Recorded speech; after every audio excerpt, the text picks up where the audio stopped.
Soy Fernando Díaz Villanueva. Hoy es 15 de junio de 2025 y esto es La Contracrónica.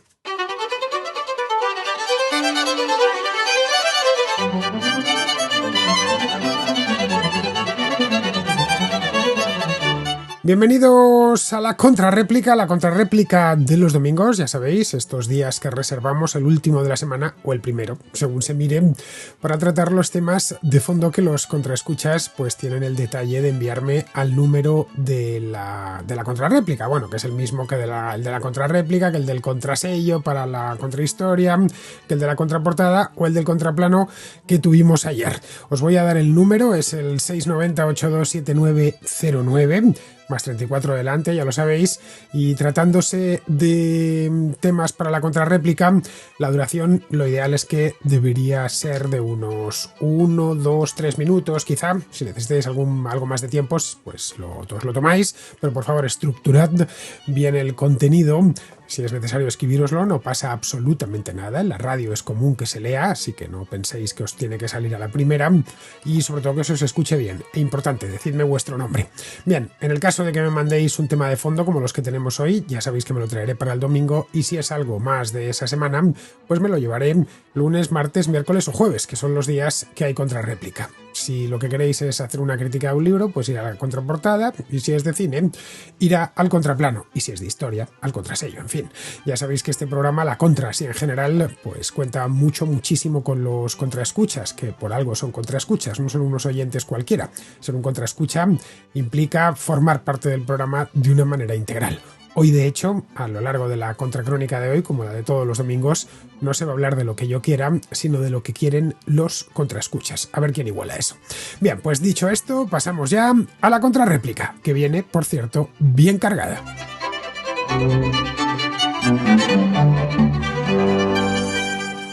Empezamos la contrarréplica de hoy domingo con Jorge Alberto, que es un contraescucha de Argentina, que nos hace una reflexión sobre la igualdad de oportunidades. Este de la igualdad de oportunidades es un tema que ya tratamos, ya hablamos en profundidad hace unos meses aquí en la contrarréplica. No me acuerdo cuándo, debió ser en torno a finales del año pasado más o menos, pero ya sabéis que como la contrarréplica no deja de ser un programa, la de los domingos quiero decir, un programa de fondo, pues se puede escuchar en cualquier momento. Vamos, que os podéis poner a escuchar una contrarréplica de hace 3 años y encontraréis tema, bueno, de 3 y de 7. Encontraréis temas de plena actualidad para hablarlos hoy. Bien, pues Jorge Alberto ha escuchado lo que hablamos en aquel momento y esto es lo que nos quiere contar. Y quería hacerte un comentario sobre el tema de la igualdad de oportunidades de tu contrarréplica del día 22 de diciembre. En mi opinión, la igualdad de oportunidades, como bien decís, es una utopía, pero necesaria, producto del humanismo que nació en toda Europa, del cual todos somos descendientes acá en Argentina. El humanismo, un movimiento que culmina con los derechos humanos, cree en la igualdad del ser humano y por lo tanto la propone y propugna. Lo que pasa es que a esa igualdad de oportunidades, si obviamente que la tienen que eh, fomentar los estados, en el caso europeo, la socialdemocracia europea, tiene que ir acompañada de una igualdad de medios, así como el Estado le dio una beca a tu padre para que fuese a la universidad, en realidad lo que le dio fueron los medios para que se culturice, para que se eduque. Y así pudo sobresalir en la vida. Por lo tanto, la igualdad de oportunidades como deseo humano debe ir acompañada por una igualdad de medios. Así que tenés razón cuando decís que la igualdad de oportunidades no existe materialmente. pero sí existe como una aspiración humana y materialmente debe ir acompañada por esa igualdad de medios que debe proveer el Estado, si quiere, Estado que quiera propugnar la igualdad de oportunidades humana. Bueno, un fuerte abrazo a lo lejos. Sobre esto de la igualdad de oportunidades, Jorge Alberto, ya hablé pues con profundidad y con detalle en aquel entonces, pero vamos, sí, indiscutiblemente, claro, es algo deseable, es decir, que todos queremos, por supuesto, que alguien brillante pueda prosperar en la vida y que no se lo impida, pues qué sé yo, la imposibilidad, por ejemplo, de tener una educación. Pero las herramientas para conseguir eso que tiene el Estado son, no sé cómo decírtelo, muy limitadas. Todo lo más que puede hacer es ofrecernos acceso a la educación, incluyendo la universitaria, naturalmente, y bueno, algo importantísimo, que no se le suele dar la importancia adecuada, pero la tiene, que es que exista una legislación que prohíba de forma terminante la discriminación. Y por supuesto, eso implica que prohíba, que castigue con dureza a quien la practique. Nada más, la discriminación, ya sea por razón de origen, de clase social, de sexo, de raza, etcétera. Que eso, aparte de contemplarlo las leyes, que también se aplique. Bien, eso es todo lo que un Estado puede hacer respecto a la igualdad de oportunidades, poco más. A partir de ahí ya sería meterse en nuestra vida, como se hacía, pues no lo sé, por ejemplo, voy a poner un ejemplo extremo, eso sí, pero para que nos hagamos una idea, en la Unión Soviética, donde si algo se te daba bien, qué sé yo, el atletismo, por ejemplo, jugar al ajedrez, el baloncesto, la física, tocar el piano, pues no te daban opciones, el Estado no te daba opciones. Ibas a ser eso el resto de tu vida. Ibas a ser físico, ibas a ser jugador de baloncesto, ajedrecista o pianista el resto de tu vida, aunque esa no fuese tu intención. Que se te dé bien tocar el piano no significa que quieras ser pianista. Igual solo lo quieres tener como afición. He tenido algún amigo y conocido que se le daba bien tocar un instrumento, pero más realmente bien, que eran muy buenos en lo suyo, pero que no tenían esa intención, ¿no? A pesar de que les interesaba, preferían dejárselo como afición más que como profesión. O que tengas facilidad para correr los 100 metros lisos o la maratón, porque tienes un físico bien desarrollado y buena genética, obviamente. Bien, pues eso no es sinónimo de que quieras ser atleta. Lo mismo, pues qué sé yo, te interesa un trabajo menos exigente desde el punto de vista físico y tener algo más de tiempo libre. Ya sabemos que cualquiera de estas profesiones que he enunciado, la de atleta, la de pianista, la de ajedrecista, son oficios a tiempo completo, algo más que tiempo completo. No hay más que conocer a un atleta profesional o conocer a un pianista profesional y para darse cuenta de que su vida es el piano o es la pista de atletismo. En la URSS solían presumir de que era el único país del mundo donde el Estado se encargaba de que pudieses explotar al máximo tus potencialidades. Pero claro, aquí hay un tema importante. Igual tus potencialidades no coinciden con tus gustos, es una posibilidad, y luego con los planes que tienes para tu propia vida. Lo que te comento de ese pianista, bueno, pues que prefiere tener un trabajo de oficina, aunque se le dé bien tocar el piano. Puedes pensar, eso es imposible, no, suceder sucede. Bien, sin caer en estos excesos soviéticos, ya te he puesto un ejemplo extremo, en el mundo libre, que es donde debemos aspirar a vivir y a nacer y a criarnos y a desarrollar nuestra vida, lo más que puede hacer el Estado es eso que te acabo de decir, es decir, garantizarte un acceso pleno al sistema educativo, pero es que eso en el mundo libre en todos los países ya lo hace. Tanto en España como en Argentina, por hablar de tu país y del mío, todo el ciclo educativo, desde la educación primaria hasta la universidad, bueno, voy más lejos, hasta el posgrado, está cubierto por el Estado, si lo necesitas. Puedes ir a una universidad privada, en España hay muchas, puedes hacer un máster en una escuela de negocios o puedes hacerlo en la universidad pública. Bien, ¿esto ha igualado las oportunidades? Evidentemente no. Lo que ha hecho es permitir que los que de otro modo nunca hubiesen podido estudiar una carrera puedan hacerlo. Pero al final, estudiarla o no depende de ti, de tus propias capacidades y de tus propios intereses. Eso no lo puede suplir el Estado. A mi padre, ya que hace referencia a él, porque hablé de mi padre en aquella ocasión, del que por supuesto estoy muy orgulloso, el Estado le pagó la carrera. una ingeniería exactamente, mediante un programa de becas, pero mi padre era un estudiante excepcional, fue el primero de su promoción, obtuvo sobresaliente en todas las asignaturas durante los 6 años de carrera. No sucede lo mismo con todos los estudiantes becados.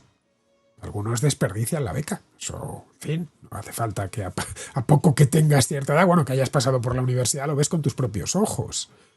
Pasa lo mismo, pues qué sé yo, con la educación pública, por ejemplo, donde hay tanto buenos como malos estudiantes. Ahí sí que ves que te lo está pagando el contribuyente, hay gente que aprovecha eso y gente que no aprovecha eso. Entre los buenos y los malos estudiantes encontramos gente que tiene dinero, sus padres tienen dinero y gente que no lo tiene. Al final, ya lo comenté en aquella ocasión, importa más el entorno familiar en el que te toque nacer y te toque criarte, que el Estado te dé una beca. Con esto no estoy diciendo que el Estado no deba dar becas a estudiantes brillantes. Claro, evidentemente tienen que justificarlas, dar una beca. Mi padre mantuvo las becas porque sacaba sobresaliente, pero estar a un estudiante que no quiere estudiar, que no le interesa, estar pagándole los estudios universitarios durante 5, 6, 7, 10 años y que no quiera estudiar, pues me parece que eso es malversación del dinero público. No sé, y a no ser que queramos que el Estado sustituya a nuestra familia, algo que estarás conmigo sería monstruoso, siempre tendrán mejores oportunidades en la vida los que provengan de familias mejor estructuradas y con excedente suficiente de renta para que sus hijos puedan estudiar y no tengan que trabajar. Siempre tendrán mejores oportunidades. No digo todas las oportunidades porque nadie tiene todas las oportunidades. Como decía cuando tratamos de esto hace ya unos meses, el Estado puede tratar de igualar, no todas, pero algunas oportunidades. Pero claro, las otras no las podrá igualar nunca. Porque aparte de la familia, podemos decir, bueno, venga, ya, vamos a sustituir que cuando un niño nazca se le entregue al Estado. Las familias quedan eliminadas de la ecuación. Sería, ya digo, algo monstruoso, pero bueno. Aparte de eso, es que todos nacemos con una dotación genética distinta. Lo que nos hará propensos a unas cosas u a otras. No hay mucho más. Nacemos con una dotación genética que va a determinar nuestra estatura, que va a determinar nuestro color de cabello, que va a determinar si tenemos propensión a la obesidad o no tenemos propensión a la obesidad, que va a determinar nuestra inteligencia. ¿Qué vamos a hacer para igualarlo? A los listos cortarles, a los, bueno, a los altos decir que se agachen, a los feos no sé, marcarles la cara para que no sean tan, a los guapos, perdón, para que no sean tan, no dejen en tan mal lugar a los feos. Es decir, eso ya nos hace desiguales, nacemos desiguales y no tiene nada de malo en principio. La humanidad es diversa precisamente porque es desigual. No somos piezas idénticas en un engranaje, en una máquina. Una idea así, pues solo cabe en la mente de un, no sé, de un bolchevique o de un socialista utópico. Bien, vamos a seguir, vamos con Pere, que es de Mallorca y que nos trae un tema ideológico y con mucha amiga. La relación entre el anarquismo y el liberalismo. Hola Fernando, ¿qué tal? Es la primera vez que me atrevo a mandarte un mensaje. Me llamo Pere, soy de Mallorca. Bueno, primero de todo, enhorabuena por el programa. Te escucho siempre que puedo y me interesa bastante todo tu contenido. Quería preguntarte sobre una cuestión quizás demasiado de fondo, pero llevo tiempo dándole vueltas. Y es el tema de cuál sería la relación, por lo menos teórica, entre el anarquismo y el liberalismo. Porque, a ver, te comento un poco.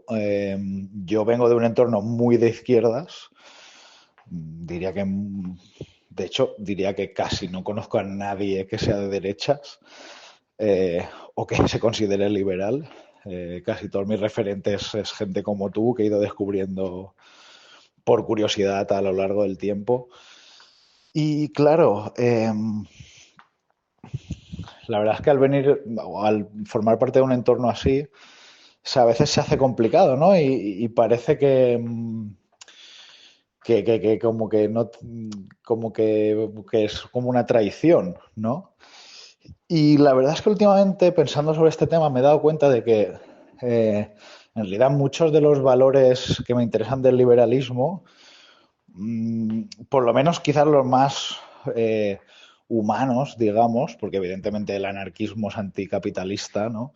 Pero los valores, digamos, más éticos, ¿no? Me parece que están presentes en el anarquismo, como que hay una conexión.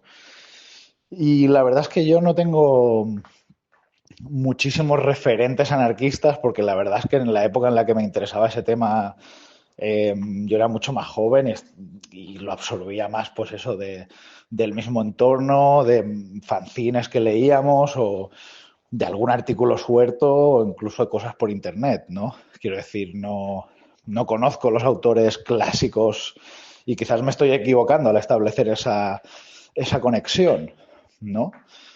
Pero me da la sensación de que sí que está presente. Incluso he visto que hay autores como Rayo que comentan que tienen al menos esa conexión filosófica con el anarquismo, ¿no?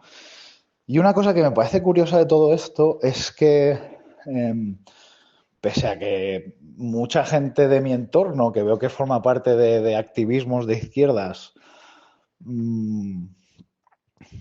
siguen teniendo como esa especie de retórica anarquista con el tema de la autogestión,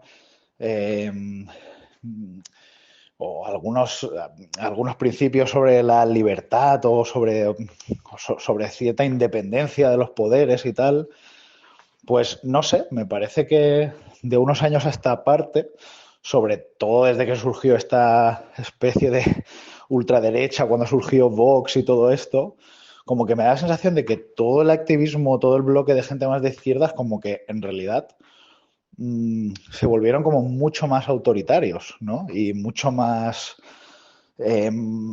como mucho menos críticos con el poder político, ¿no? Cosa que yo recuerdo de los entornos en los que yo me movía. Bueno, yo ahora tengo 36 años, en los que me movía hace unos 15, 16 años, pues había muchísima gente anarquista que tenía un discurso respecto al poder político y al gobierno y a la legitimidad de ese poder político que era muy parecida a la que puede manejar el liberalismo, ¿no? Y no sé, me parece que esto ahora como que brilla un poco por su ausencia, ¿no? En los entornos de izquierdas, ¿no? Como que, bueno, hay una deriva como muy autoritaria y una falta de crítica total con la legitimidad de lo público, ¿no? Y de un Estado cada vez más grande. Entonces, no sé, quería saber un poco cuál era tu punto de vista respecto a esto, porque esas cuestiones han desaparecido aparentemente del debate, al menos dentro de la izquierda. ¿Y cuál sería la conexión, o al menos a nivel histórico, entre estas dos corrientes de pensamiento, ¿no? También una cosa que me sorprende es que, por ejemplo, ahora que estamos viviendo este cisma entre el feminismo radical y el transactivismo, como que yo creo que hay principios, sobre todo dentro del transactivismo, aunque es un movimiento que evidentemente pues tiene partes muy cuestionables, como que parece, ¿no?, que siguen un poco esos principios, un poco sobre la libertad individual, ¿no?, y tal, y que el movimiento más feminista radical es mucho más marxista, ¿no? No sé, quería saber un poco cuál era tu punto de vista, si tiene sentido este debate o si quizás solo es una confusión mía, ¿no? Y no tienen nada que ver. Pues sí, Pere, parece que es una cuestión la que me traes muy de fondo y muy general. Esa es la verdad. Pero bueno, vamos a intentarlo. Que me temo, eso sí, que la cosa va a ir para largo. Es decir, que la contestación, esta respuesta que te voy a dar, la tengo que desarrollar un poco. Pero bueno, aquí estamos para eso. Al menos yo estoy para eso. A ver, el anarquismo y el liberalismo convergen en algunos puntos y divergen en otros. Ambos comparten ciertas raíces filosóficas, no todas, pero ciertas raíces filosóficas, pero divergen en muchas cosas, divergen en sus objetivos, divergen en sus métodos, divergen en la visión que tienen del poder y en la idea que tienen de la sociedad. Vamos a ver puntos de convergencia, es decir, puntos en los que liberales y anarquistas pueden estar de acuerdo. Bueno, tanto el liberalismo como el anarquismo hablo de manera muy general, porque como bien sabes hay muchas tribus o escuelas de liberales y muchas tribus o escuelas de anarquistas. Bien, en ambos casos, ambos valoran, por ejemplo, la autonomía del individuo. El liberalismo clásico, pues el de pensadores, qué sé yo, como Locke o como Stuart Mill, defiende la libertad individual. defiende también la propiedad privada, defiende que el Estado tenga una intervención mínima en la vida de los individuos, en la vida de los habitantes de un país. El anarquismo, especialmente en sus formas más individualistas, no sé, la de Benjamin Tucker, por ejemplo, pues lleva esta idea al extremo. Y lo que aboga es directamente por la autoridad, por la abolición de toda autoridad coercitiva, incluyendo, por supuesto, al Estado. Y eso porque, según ellos, bueno, pues eso va a maximizar la libertad individual. Luego, otro elemento en el que convergen es que surgieron en su momento como respuestas al poder autoritario. Las monarquías absolutas, las dictaduras, etc. El liberalismo, bueno, pues desde el principio se opuso a las monarquías absolutas y defendía instituciones democráticas, o por lo menos en origen, que se pudiese elegir a un parlamento. Aunque al principio esas elecciones, como bien sabes, eran censitarias. Mientras que el anarquismo rechaza de plano cualquier forma de jerarquía, incluyendo, por supuesto, pues las estructuras estatales o esas ciertas estructuras estatales que los liberales tienden a aceptar. Luego, otro punto de convergencia sería la defensa de la igualdad, en ciertos contextos, eso sí. El liberalismo promueve activamente la igualdad ante la ley. Y en sus formas, llamémoslo más progresistas, que sería, pues no sé, el socialliberalismo, por ejemplo, busca reducir las desigualdades económicas mediante una serie de reformas e intervenciones del Estado. Acabamos, de hecho, de hablar en la llamada anterior, en la nota de voz anterior, la de Jorge Alberto, hablábamos del tema de que hasta dónde puede llegar el Estado con su idea de igualar las oportunidades de unos y de otros. Bien, eso ya dependerá de cada liberal. Un social liberal pues te dirá que tiene que igualar más, y uno que sea un liberal más clásico pues te dirá que no tiene que meterse tanto en la vida de los demás. Luego, en el tema del anarquismo, de nuevo, entraríamos por escuelas. El anarcocomunismo, por ejemplo, de Kropotkin o de Bakunin, pues sí, dicen perseguir la igualdad, pero de una manera a su manera. Dicen que hay que eliminar todas las estructuras de poder que, según ellos, perpetúan la desigualdad. Luego, otro elemento en el que confluirían, a su manera, eso sí, es la confianza en el progreso. Es decir, ambos comparten una raíz en el pensamiento ilustrado. Es decir, confían en la capacidad de los individuos para organizarse de forma racional y progresar. Es decir, hacer que la sociedad progrese. El liberalismo, en fin, defiende los mercados libres, los contratos libres y voluntarios, mientras que el anarquismo confía en la cooperación voluntaria, en la autoorganización, la autogestión que llaman. Hasta aquí llegarían no se me ocurre ninguna más, hasta aquí llegarían los puntos de convergencia, y algunos, ya te digo, están pillados con pinzas. A partir de este punto ya son un montón de puntos divergentes. La visión misma del Estado. Los liberales, por regla general, aceptan el Estado como un mal necesario, un mal menor, para garantizar ciertos derechos, para proteger la propiedad, para mantener el orden, qué sé yo, para que el Estado pueda garantizar el cumplimiento de los contratos. Bueno, hasta incluso en sus formas más libertarias, los liberales suelen aceptar un Estado minúsculo. Hay algunos liberales más extremos, los más... aunque esos ya no se hacen llamar liberales, se hacen llamar anarcocapitalistas. Luego, los anarquistas, no, los anarquistas rechazan por completo el Estado. Lo ven como... no lo sé cómo denominarlo, una institución inherentemente opresiva, que perpetúa las desigualdades, que restringe la libertad. En fin, para los anarquistas, como bien sabrás, ninguna forma de gobierno es legítima, de ningún tipo. Luego, en otra cosa que divergen es en el tema de la propiedad privada. El liberalismo es una de sus bases, no es que la defienda, es que aboga activamente por la propiedad privada y el mercado como como los pilares de una sociedad libre. El liberalismo, pero esto es desde el liberalismo clásico, y a partir de ahí todas las escuelas liberales defienden estas cosas. De hecho, ven el capitalismo como un sistema que fomenta la prosperidad, la innovación, que es además inherentemente justo. Los anarquistas no. No sé, el anarcocomunismo, el anarcosindicalismo rechazan de plano la propiedad privada, porque consideran que en tanto que existe es una fuente de explotación, ya sabes, la propiedad es un robo. Luego, hay otros tipos de anarquismo, ya sabes, los mutualistas, estos anarquistas individualistas que aceptan ciertos tipos de propiedad, como las propiedades personales, pero no consienten bajo ningún concepto la acumulación capitalista. Luego, divergen también en los métodos para alcanzar sus objetivos ideológicos. Los liberales buscan el cambio, bueno, pues a través de reformas dentro de un sistema democrático, utilizando esas mismas instituciones democráticas, modificando las leyes o creando las nuevas. Los anarquistas no. Los anarquistas proponen desde siempre, desde su origen mismo, una transformación radical, por lo general revolucionaria, que elimine por completo las estructuras de poder. Algunos anarquistas, bien sabes, que abogan por la acción directa, en ocasiones hasta por el terrorismo, la desobediencia civil, la creación de comunidades, no comunidades autónomas en el sentido nuestro, sino comunidades, esto de las zonas temporalmente autónomas, es decir, que se declara una zona que no obedece a ninguna entidad estatal. Otra diferencia, y esta también es importante, que me acaba de venir a la cabeza, sería el concepto de libertad. Parece una tontería, pero no lo es en absoluto. Para los liberales, la libertad es un concepto negativo. Es decir, es la ausencia de coacción, la ausencia de restricciones externas. Y bueno, cualquier liberal está dispuesto a aceptar ciertas desigualdades como resultado de la acción en el mercado. El anarquismo es al contrario, su noción de la libertad es positiva.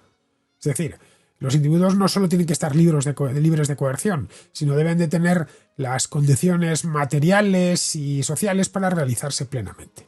Lo que implica, según ellos, bueno, pues eliminar jerarquías y desigualdades, esos que llaman estructurales. En el siglo XIX, el anarquismo y el liberalismo, por lo menos el liberalismo clásico en aquel entonces, compartían enemigos comunes, como los gobiernos autoritarios, bueno, las monarquías absolutas que todavía quedaban en el siglo XIX, el caso de la Rusia de los zares, por ejemplo, pero además en la Rusia de los zares el anarquismo tenía importancia. Pero los liberales siempre defendieron el sistema de libre mercado, el librecambismo, que no existiesen aranceles, la propiedad privada, por supuesto, mientras que los anarquistas no. Los anarquistas, uno de sus enemigos es el mercado, el capitalismo, porque según ellos, bueno, pues perpetúa el capitalismo, la explotación a través de las interacciones en el mercado y, por supuesto, de la propiedad. Luego ya en el siglo XX apareció una escuela un tanto peculiar que se llama anarcocapitalismo. De hecho, muchos anarcocapitalistas provienen del liberalismo.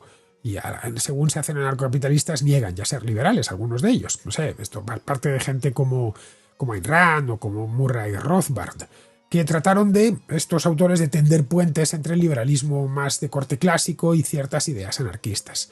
Pero vamos, la mayor parte de los anarquistas rechazan el anarcocapitalismo, ya que, bueno, pues por encima de todo defiende el capitalismo y el sistema de libre mercado, que consideran incompatible con la abolición de las jerarquías.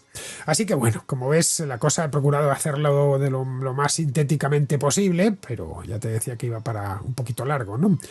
El anarquismo y el liberalismo comparten ciertos compromisos o ciertas creencias. La de la libertad individual es la más clara, o la oposición al autoritarismo, pero en el caso del liberalismo es la desconfianza del Estado, en el del anarquismo es la negación misma, el rechazo total del Estado. Pero como ves, están separados por ahí, por la idea de la propiedad, por la idea, sus propios medios para alcanzar lo que ellos consideran una sociedad libre. El liberalismo en esencia busca limitar y contrapesar el poder, mientras que el anarquismo aspira a eliminarlo por completo. Bien, esto los ha hecho históricamente aliados circunstanciales, pero casi siempre han sido adversarios.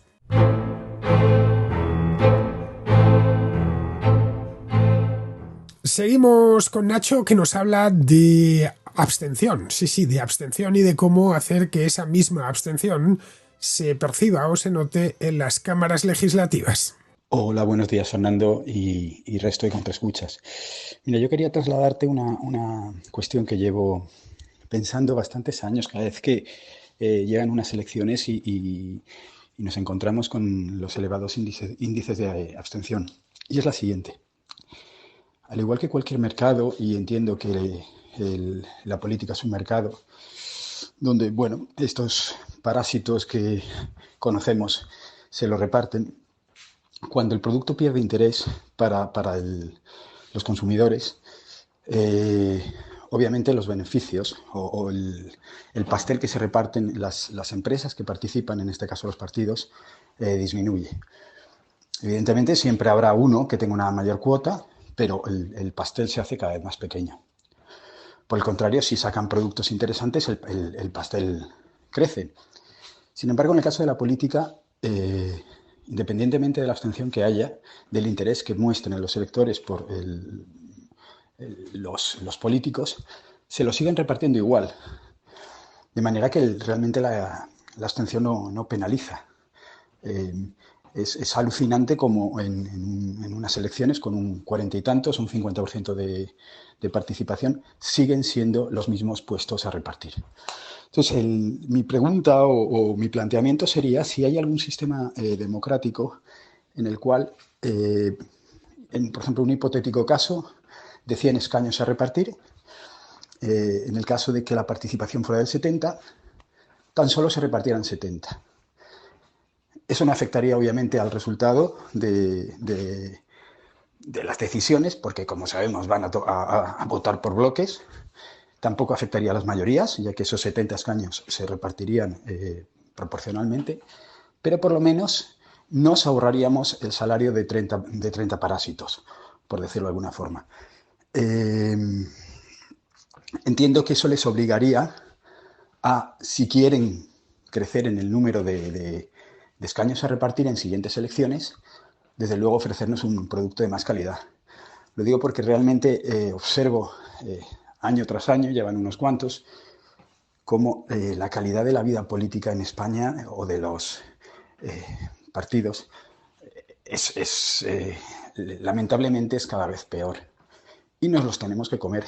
Yo entiendo que lo lógico sería, oye, a medida que decrecéis en vuestra calidad, en el producto que ofrecéis, evidentemente tendréis menos. Ya os ocuparéis de cualquier forma de ofrecernos un producto mejor para generar más interés. Bueno, muchísimas gracias por todos tus programas, por tu trabajo y nada, un abrazo para todos. Esto de la abstención, Nacho, es algo que siempre vuelve, siempre está volviendo por la contrarréplica. Es un tema que desde yo creo que de las primeras contrarréplicas que hice hace ya casi 10 años, pues ha ido si buscáis en mi página web en diazvillanueva.com, en la caja de búsqueda y ponéis abstención, veréis la cantidad de veces que aparece casi siempre en la contrarréplica.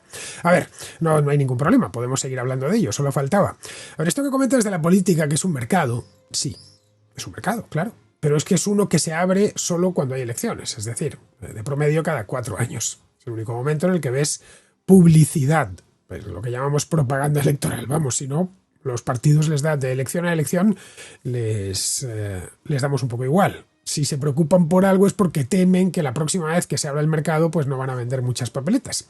El problema, al menos para mí, es que, a ver, su producto es siempre de una calidad pésima. Por eso yo no acudo a votar. Lo he explicado muchas veces, la razón principal por la que no voto hay varias, pero la principal es porque no me gusta ninguno y no tengo necesidad alguna de decantarme por el mal menor. Es una decisión individual, tan respetable como la decisión individual de ir a votar. La misma. Cuando me vienen echándomelo en cara, digo, tú eres tan libre de ir a votar como yo de no ir a votar. Algunos incluso, siempre que hay elecciones, además, esto es automático, es algo que ya me he acostumbrado a ello, me culpan de que gobiernen estos o aquellos. Claro, como no fuiste a votar, están gobernando estos. Pero curiosamente los que van a votar a tal o cual partido luego no se hacen cargo de su propio voto. El voto afirmativo que entregaron, que echaron en la urna, que emitieron cuando ese partido pues nos está sableando impuestos o sus cargos roban a manos llenas. En fin, tenemos ahora mismo en España salpicados de infinidad de casos de corrupción. El tema es que, aunque para mí los programas políticos son de mala calidad, no me gustan, unos me gustan menos y otros me gustan más, o unos me disgustan menos y otros me disgustan más, pero en principio un programa electoral, y aparte la figura en sí del político me repugna bastante.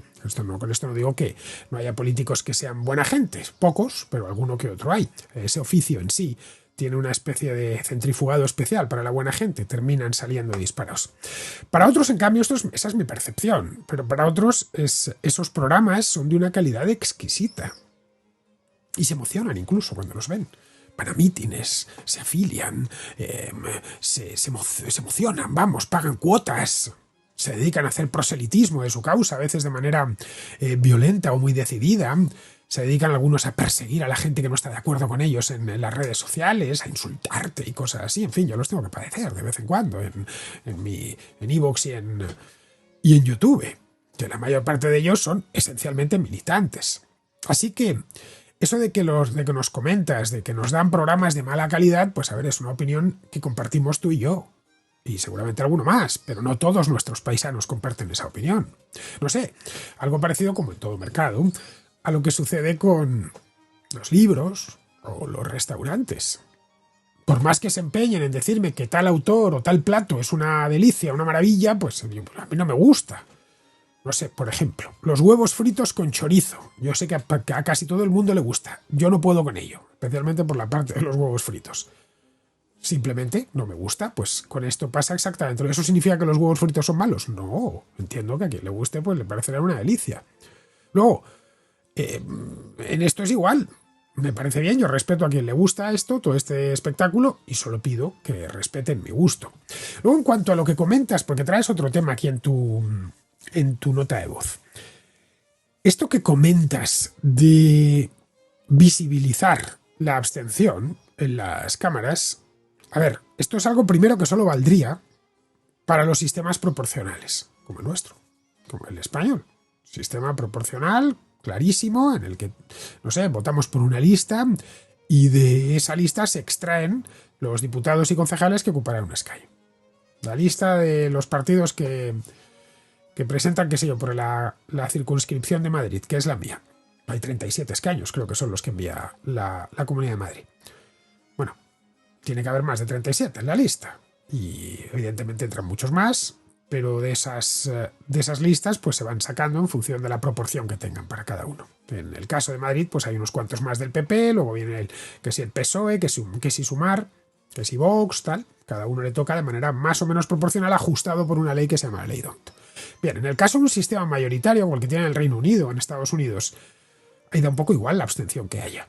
El que más votos saque, aunque sea uno más, se queda con el escaño. Si tú vas a una constituencia, una circunscripción británica, en la que, no lo sé, hay un censo electoral de 70.000 personas, pero esas elecciones, pues no ha habido mucho interés por votar, los candidatos no gustan y resulta que han ido a votar solo 10 y uno saca 9, se queda con el escaño, se va directo a Westminster.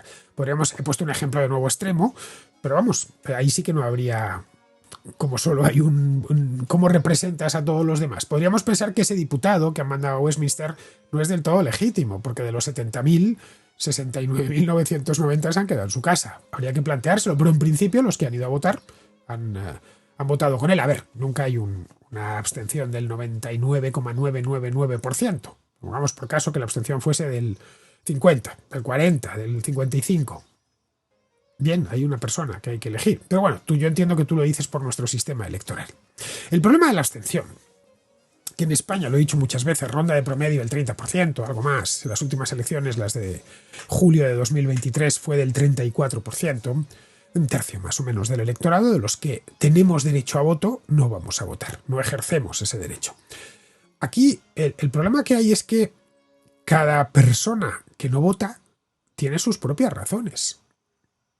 Yo tengo las mías, pero no existe nada parecido a un partido abstencionista. De hecho, los que no votamos, a mí cuando dicen son los abstencionistas, bueno, si se nos quiere meter dentro de esa categoría, correcto, pero no lo hacemos por lo mismo. Los hay que no votan, bueno, pues porque no les gusta ninguno, mi caso. Y seguramente el tuyo. Los que ese día tenían cosas mejores que hacer, como subirse a la montaña, ir a esquiar o irse a la playa. Los que no creen en la democracia, que también los hay. Claro, no quieren participar en este show indecente. Los que los hay también, conozco algún caso que llegaron tarde al colegio electoral.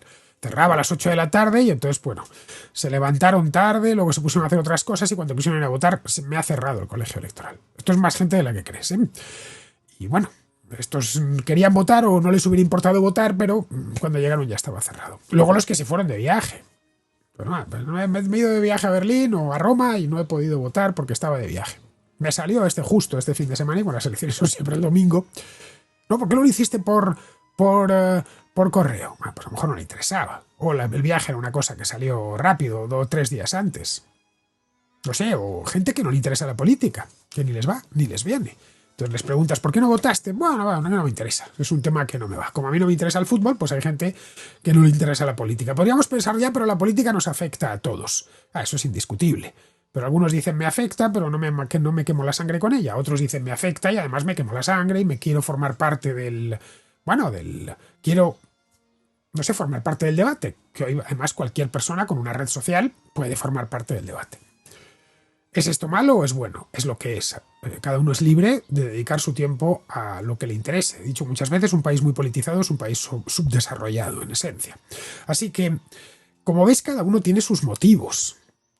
Y no a todos les parece mal que los que votan, es decir, en España las últimas elecciones fue el 66% del electorado, elijan al 100% del Congreso. Mira, hace unos años, seguramente lo conoces, apareció un partido muy gracioso llamado Escaños en Blanco, cuyo reclamo principal era dejar los escaños que obtuviesen las elecciones vacíos. Vamos, que no tomarían, habría una persona con nombres y apellidos y DNI, pero que una vez elegido no tomaría posesión del cargo. Por lo tanto, pues eso ya renunciaba a cualquier emolumento, a todo. Bueno, sí, sé que soy diputado, pero no he ido a tomar posesión del cargo. Un poco como hacían, no sé si lo recordarás, hace muchos años los diputados de Erdi Batasuna, en los años 80, que no tomaban, pues hasta finales de esa década no tomaron posesión del cargo porque no querían participar en el Congreso de los Diputados, porque era un parlamento extranjero y demás. Te estoy hablando de hace ya muchos años, pero lo hicieron. No te puedes hacer más o menos lo mismo. Bueno, pues estos de escaños en blanco se han presentado a varias elecciones además de todo tipo, generales, autonómicas, municipales. Pero es que nunca han conseguido dejar un solo escaño en blanco, salvo creo que unas pocas concejalías en unos pueblos pequeños. Que ahí, bueno, pues evidentemente influir sobre eso es más sencillo. Vamos, que como ves, no mucha demanda de esto que propones no hay. De lo contrario, si la hubiese, pues no te digo un tercio, pero sí una cantidad importante del Congreso estaría vacío, porque esa opción existe desde hace muchos años. Bueno, si todos los que no votamos en el año 2023 hubiésemos votado a escaños en blanco, pues un tercio del Congreso estaría vacío. Eso son casi 120 escaños, ¿eh? Vamos, los que tiene el PSOE.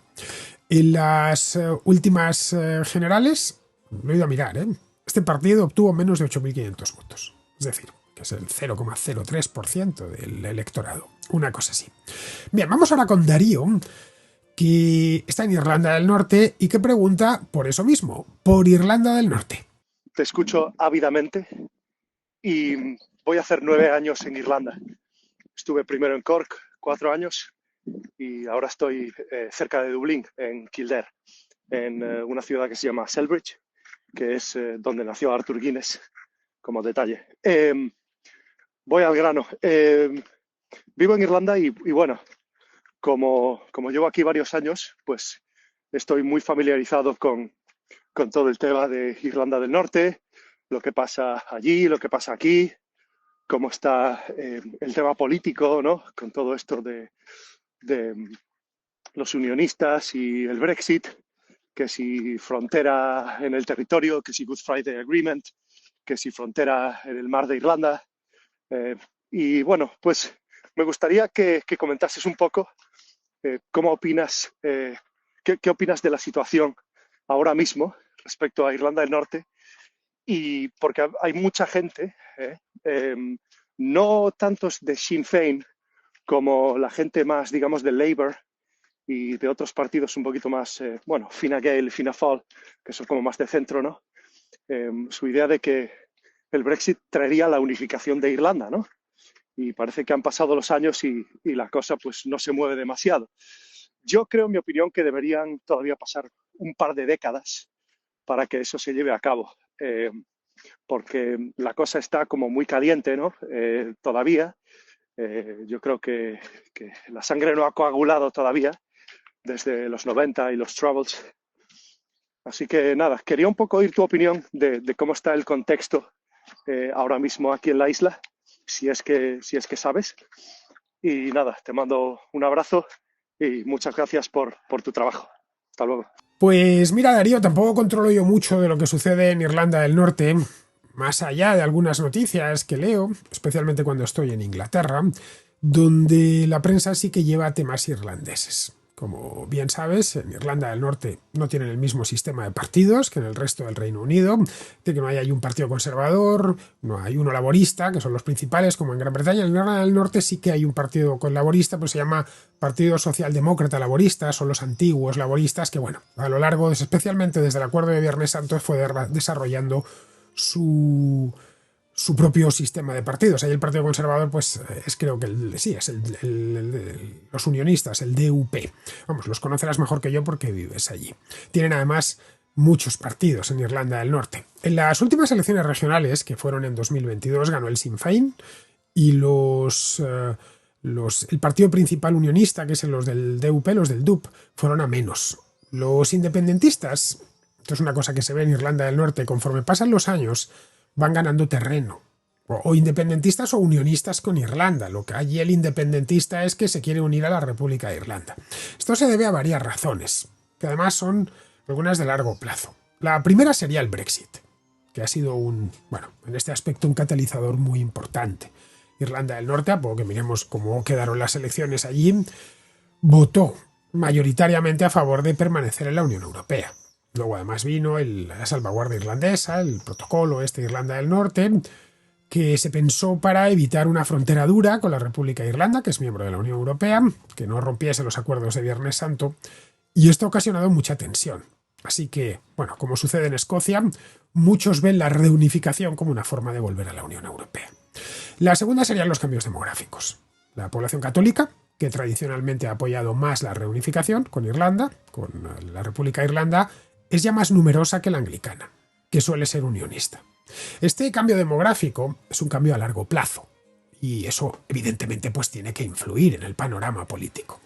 Luego el Sinn Féin, que es un partido nacionalista con muchísima historia y siempre ha defendido unirse con la República de Irlanda, no ha hecho más que ganar terreno electoral. Bueno, lo acabo de comentar, en 2022 se convirtió en el partido más votado por primera vez en la historia del Ulster. Y desde el año pasado, su líder, que se llama Michelle O'Neill, es una mujer, es ministra principal de Irlanda del Norte. Algo que, por cierto, dio mucho que hablar en el Reino Unido. Entre los más jóvenes parece haber una mayor propensión, además a una idea de una Irlanda unida. Esto se debe a que, hasta hace unos años, para los británicos Irlanda se percibía como un país pobre y atrasado. Hoy no es así. Los irlandeses tienen una renta per cápita tan alta como la británica y superior en algunas zonas. Esto en Irlanda del Norte lo ven, claro está. Cruzan la frontera, una frontera que no existe, a efectos prácticos, y ven un país que lleva muchos años prosperando, que tiene mejores carreteras, que tiene empleos bien remunerados, que crece económicamente. Luego, además, ven que los irlandeses están en la Unión Europea, que pagan en euros y que, grandes multinacionales como Google, Facebook, Intel, Apple y muchísimas más tienen su sede central europea o divisiones importantes las tienen en Irlanda, la República de Irlanda. De hecho, hay un dato importante en esto. Hace medio siglo, no digamos ya hace un siglo, Belfast era más importante que Dublín. Hoy es al contrario. En aquella isla el bacalao se parte en Dublín. Una ciudad muy rica, también muy cara, por cierto, de las más caras de Europa Occidental, que actúa algo así como un imán para toda Irlanda, también para Irlanda del Norte. En fin, pues con esto vamos a ir ya terminando. Espero que, Darío, que esta pequeña reflexión rápida que he hecho te haya servido, pero vamos, creo que todas estas cosas que te he contado viviendo allí ya las habrás observado tú. Bien, vamos a terminar, pero antes os quiero recordar que este lunes estaré en Murcia, en la Cámara de Comercio, dando una charla que se titula Contar, Conectar e Influir. Hablaré de medios de comunicación y sobre todo de nuevos medios de comunicación. Será a las 7:30 de la tarde, así que si estáis por Murcia o estáis allí en la ciudad o en los alrededores, allí os espero.